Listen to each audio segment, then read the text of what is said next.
Welcome to Geopolitics in Conflict, breaking news. This news is so important to you and your family that we wanted you to have it as soon as we had it. This is breaking in just the last few hours.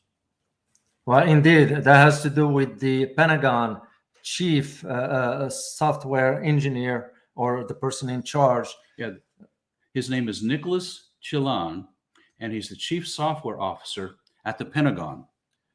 And he just resigned. That's correct. Well, the reason why he resigned, it's because he is indicating how much the United States lag behind China in the tech sector. Basically, what he said is that the United States has no chance of catching up. That for the next 15 to 20 years, China is going to outstrip the technology of the United States by far. Exactly. And the main domain he was referring to is the artificial intelligence. That is the key, and exactly is where China has invested heavily. And remember, we did some videos on this way back. We predicted this months ago, and we get pushed back for it because no, China is not doing this, and we're saying you need to see where the trend going, and this is exactly why what's his name? Nicholas has resigned, because he's saying that the U.S. is not even investing in all this. Instead, investing in weapons, investing in things that have no importance whatsoever. Basically, what he said is we can put $1 billion into tanks that are useless. Exactly. We're not going to have a ground war here, and the competition is really technological. Exactly, and this is his point, and this is why we wanted to break this news to you, because it was not reported on. I mean, nobody knew about, because he's going to be, by the way, he's going to be testifying before Congress in the next few days. So we wanted to get on this ASAP and share it with you so you know what's going on. But here's the thing. This dominance of China will have two tracks. Right. Or two impacts that's going to be on the U.S. One of them is military. Right. And the other one is economic. It's exactly what we talked about few months ago when we talked about the dominance. What does it mean when 6G and artificial intelligence takes out the eyes of the United States? That means no satellites. They go blind. That's it. What does it mean when the drones don't know where they're going anymore because they've been neutralized? What about planes? What about missiles? What about all the technology? What about the communication infrastructure? This is all highly technical, and with 6G and other technologies, these things could be neutralized. Yeah, exactly. And this is where the world is moving. So China is investing, has been investing, and we kind of, when we brought it up, kind of like, well, you guys supporting China, this, China, which is nonsense. It's absolute idiocy. It's because we saw where the trend was going. Interesting enough for us, if you remember when we had Richard Turn. Oh, you remember what he said exactly about the AI and how the United States is going to fall behind. So he was dead right on this point. And this is because, again, because the impact is going to have moving forward. Can you imagine on the economic front? Well, let's talk about the economic impact of artificial intelligence, superior manufacturing, and superior technology. Now, how's the U.S. going to stay competitive with that? The impact is the United States and the Western powers all fall behind. Mm-hmm. And what does it mean to you personally? That means a drop in standard of living for you and your family. Exactly. And this is where this concern of this officer was kind of like, he's looking far ahead. He's looking at the next 15, 20 years. And he's like, the U.S., there is no way the U.S. can catch up. And that's the operative word. They're already behind.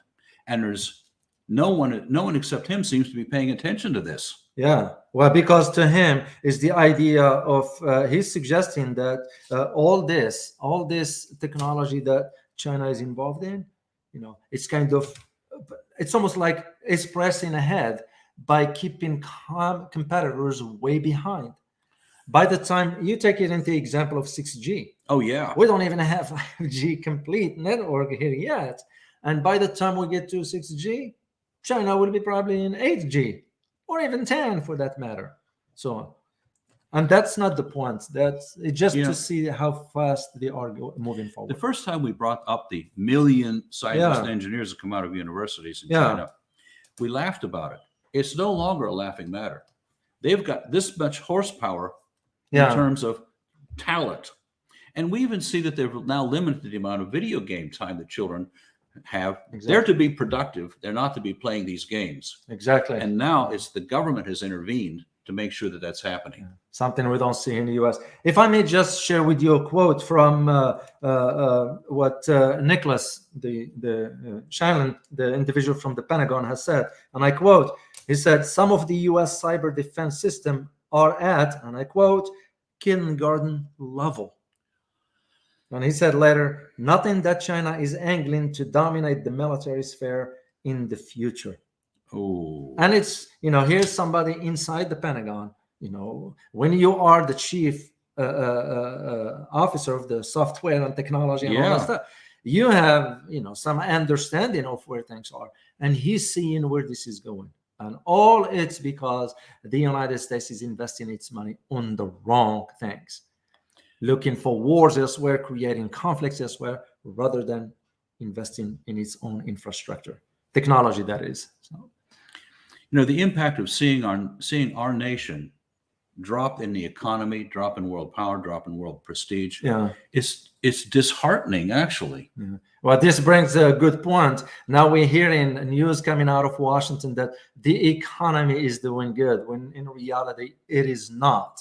So, you know what I'm seeing here, Ross?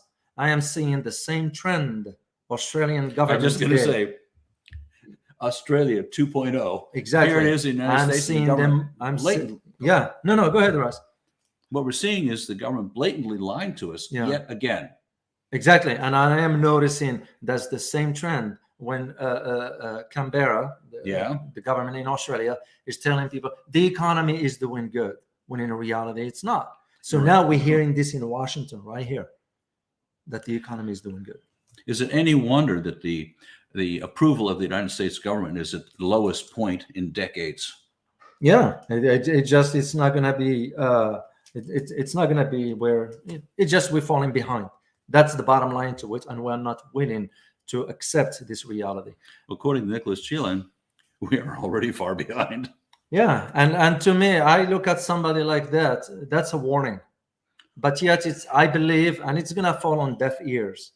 Unfortunately, Unfortunately, that's what it is. And all of a sudden, we're going to shift the blame on China or any other country that moves ahead. Even Europe now is waking up to the reality that China's technology dominance is a foregone conclusion. So, and this is why we wanted to share this breaking news or information, shall we say, with our viewers, because we want them to stay informed. We want you to stay informed, and we want you to understand how these changes could truly impact you. Unless there's a change in direction and from our government, it seems to be, according to Nicolas Chaillan, a foregone conclusion. Indeed, Ross, that's what we were saying. So we want to just thank you for, we wanted to share this with you, and I hope you find this information very useful. Thank you for watching, and please help us continue to increase our subscriptions. Yeah, indeed. And also, please don't forget about our membership on the geopoliticsinconflict.com. You can go and check it out over there and see what we have to offer. And we look forward to having you next time. And as always, stay informed. Till next time. Bye-bye.